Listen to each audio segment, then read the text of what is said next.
Praise the Lord, ஹல்லேலூயா.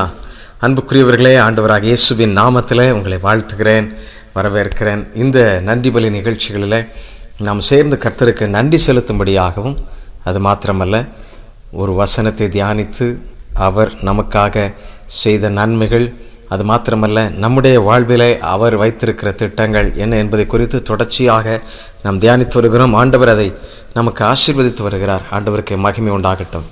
இன்றைக்கும் உங்களோடு கூட பகிர்ந்து கொள்ளும்படியாக எடுத்துக்கொண்ட வேத வசனம் ரோமருக்கு எழுதின கடிதம் 8ஆம் அதிகாரம் 30ஆம் வசனம். ரோமர் 8:30. எவர்களை முன்குறித்தாரோ அவர்களை அழைத்தும் இருக்கிறார், எவர்களை அழைத்தாரோ அவர்களை நீதிமான்களாக்கியும் இருக்கிறார், எவர்களை நீதிமான்களாக்கினாரோ அவர்களை மகிமைப்படுத்தியும் இருக்கிறார் என்று சொல்லப்பட்டிருக்கிறது. ஆண்டவர் இந்த வசனத்தில் நமக்கு சொல்லப்பட்ட மிக முக்கியமான 4 கருத்துக்களை உங்களோடு கூட பகிர்ந்து கொள்ள விரும்புகிறேன்.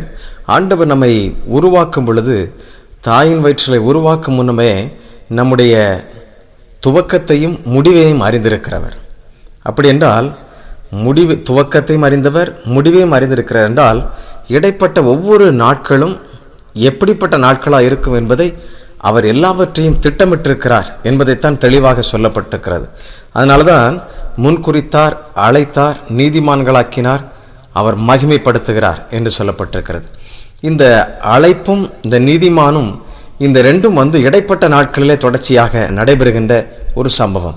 அப்படி என்றால், இந்த முன்குறிப்பு தாயின் வயிற்றிலே சிலரை முன்குறிக்கிறார். சிலருக்கு அந்த வரைபடம் முதலாவதாகவே வெளிவர, அது தெரிய வர, அந்த தீர்க்க தரிசனம் மூலமாக வெளிப்பட சிலர் அழைப்பை பெற்றுக்கொள்ளுகின்றார்கள். சிறிய வாழ்க்கையிலே, அதாவது பள்ளி பருவத்திலிருந்து அவர்கள் சுவிசேஷ பணிக்கென்று, கிறிஸ்துவின் வாழ்வுக்கென்று, கிறிஸ்துவின் சாட்சிகளாக அவர்கள் நிற்க ஆரம்பிக்கிறார்கள். சிலருக்கு சில ஆண்டுகள் கடந்த பின்புதான் இந்த ரட்சிப்பு என்கிற அந்த விலையேறப்பெற்ற பொக்கிஷம் கிடைக்கிறது. ஆம் பிரியமானவர்களே, அதன் பின்புதான் நான் கர்த்தருக்காக என்ன செய்ய வேண்டும் என்கிற திட்டத்தை குறித்து அவர்கள் ஆய்வு செய்கிறார்கள். இந்த பூமியிலே பிறப்பிக்கப்படுகிற ஒவ்வொரு மனுஷனும் தேவனுடையவர்கள், தேவனுக்குரியவர்கள் என்பதை மறந்துவிடவே கூடாது. நாம் இந்த உலகத்திற்குரியவர்கள், இல்லை என்றால் இந்த உலகத்தினால் நான் உருவாக்கப்பட்டவன் அல்லவே அல்ல. ஆம், நன்றாக புரிந்து கொள்ளுங்கள். தாயின் வயிற்றில் தோன்றும் முன்பதாகவே நான் உன்னை அறிந்திருக்கிறேன், என்னை உன் கண்கள் கண்டது என்று சொல்லியிருக்கிறார். அப்படி என்றால் இது ஏதோ எழுதி வைக்கப்பட்ட ஒரு கதை அல்ல, கட்டுக்கதை அல்ல. தேவன் நமக்கு கொடுத்திருக்கிற வாக்கு தத்தம். அப்படிப்பட்ட வாக்குத்தத்தை நாம் ஆழமாக பற்றி பிடித்து கொண்டு வாழ்வோம் என்றால் நிச்சயமாக நம்முடைய வாழ்விலே தேவனுடைய சித்தத்தை பரிபூரணமாக நிறைவேற்றி முடிப்போம். காலம் காலமாக சத்துரு தனக்கென்று அவன் ஒரு ராஜ்யத்தை கட்டி கொண்டிருக்கும் பொழுது ஆண்டவர் அவருடைய பிள்ளைகள் மூலமாக, அவரால் தெரிந்து கொள்ளப்பட்ட பிள்ளைகள் மூலமாக அவருடைய ராஜ்யத்தை கட்டுகிறார். ஆகவே தான் நீங்கள் சந்ததிகளாக அவரை சேவியுங்கள் என்று சொல்லுகிறோம். நீங்கள் எதை அஸ்திபாரம் இடுகிறீர்கள்? ஜெபத்தையும் தேவனுடைய திட்டத்தையும் உங்களுடைய குடும்பத்தில் அஸ்திபாரம் இட்டு பாருங்கள்.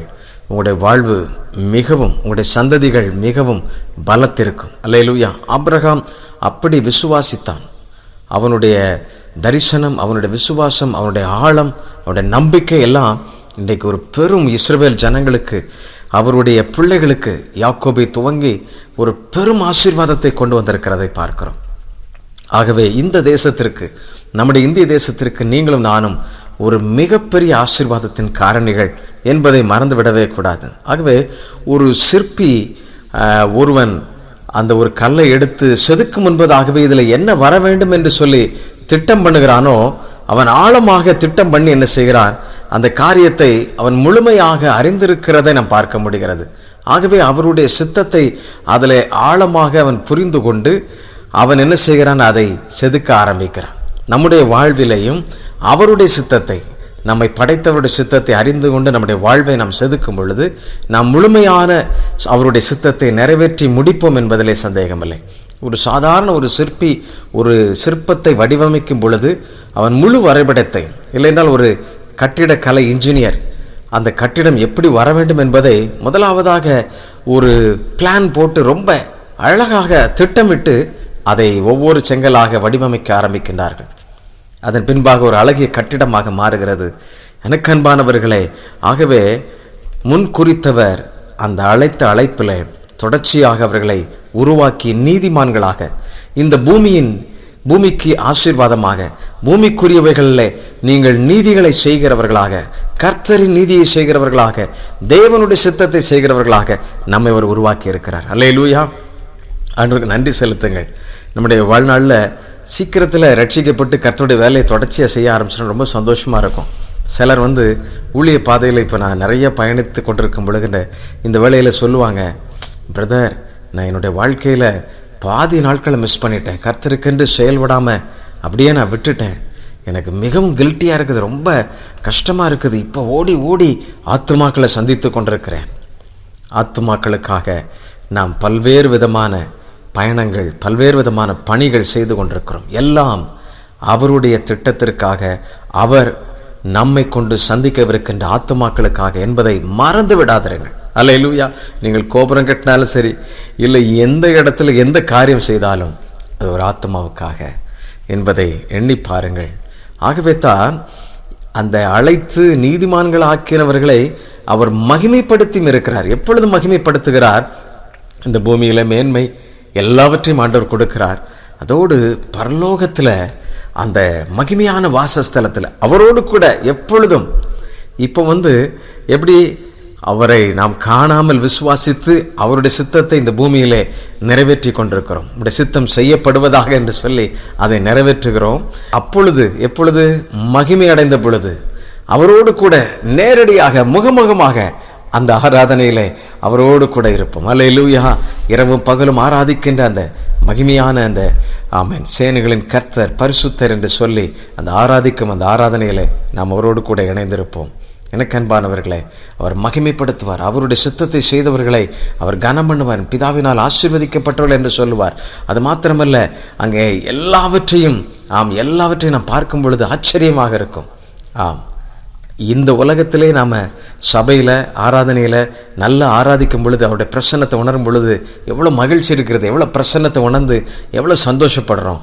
அப்போ அவர் மகிமைப்படுத்துகிற அந்த நித்திய உலகத்தில் எவ்வளோ பெரிய ஆசீர்வாதம் இருக்கும், அதை எண்ணி பாருங்கள். ஆகவே நீங்கள் செதுக்கப்படுகிற நாளை குறித்து ஒருபோதும் கவலைப்படாதிருங்கள். ஆண்டவருடைய திட்டத்தை பரிபூர்ணமாக பெற்றுக்கொள்ளுங்கள். ஆபிரகாம் அதை பெற்றுக்கொண்டான். ஈசாக்கு வைத்து ஆண்டவர் செதுக்கினார், பெற்றுக்கொண்டான், கவலைப்படவே இல்லை, ஆயத்தப்படுத்தி அவரிடத்தில் பெற்றுக்கொண்டான். பிரியமானவர்களே, சந்ததியை கர்த்தர் ஆசீர்வதித்து பெருகச் செய்கிறார். இப்படி ஒவ்வொருவருக்கும் அவருடைய வாழ்வில் பல படிப்பினைகள் உண்டு. நிச்சயமாக ஆமென் உங்களை மகிமைப்படுத்துவார். உங்களை நீதிமான்களாக இந்த பூமியில் அநேகருக்கு அவருடைய சாட்சியின் பிரஜைகளாக, பிரதிநிதிகளாக தொடர்ந்து வைப்பார். நீங்கள் விசுவாசிங்க. கர்த்தருடைய நாமம் உங்கள் மூலமாக மகிமைப்படட்டும். ஜெபிப்போமா? அன்பின் ஆண்டவரே, இந்த அருமையான வேலைக்காக நாங்கள் துதிக்கிறோம், ஸ்தோத்தரிக்கிறோம். அப்பா, எங்களை முன் குறித்தவர், எங்களை அழைத்தவர், பெயர் சொல்லி அழைத்தவர்.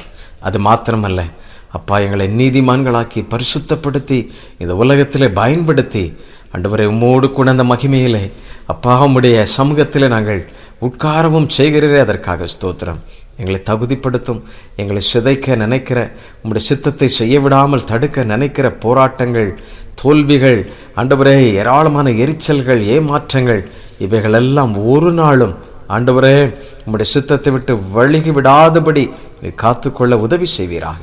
எங்களுக்கு பலன் தருவீராக. நீரே பலப்படுத்தும்.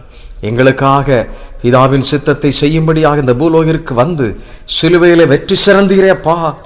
அதை போல நாங்களும் உண்மையாய் அப்படி நிற்க எங்களுக்கு உதவி செய்யும். எங்களை தகுதிப்படுத்தும், எங்களை பலப்படுத்தும், நீரே வழி நடத்தும். ஒவ்வொரு பிள்ளைகளையும் அப்படி காத்து கொண்டு அவர்களுடைய சித்தத்தை செய்து ஆண்டவரே நீதிமான்களாகவும், அது மாத்திரமல்ல அந்த அழைப்பிலே உறுதியாய் நின்று உம்முடைய மகிமை அவர்கள் காணத்தக்கதாகவும் அவர்களை நீர் பலப்படுத்தும். இயேசு கிறிஸ்துவின் நாமத்திலே தாழ்மையோடு கேட்கிறோம் அன்பின் பிதாவே. ஆமென், ஆமென். Thank you. God bless you. God bless you.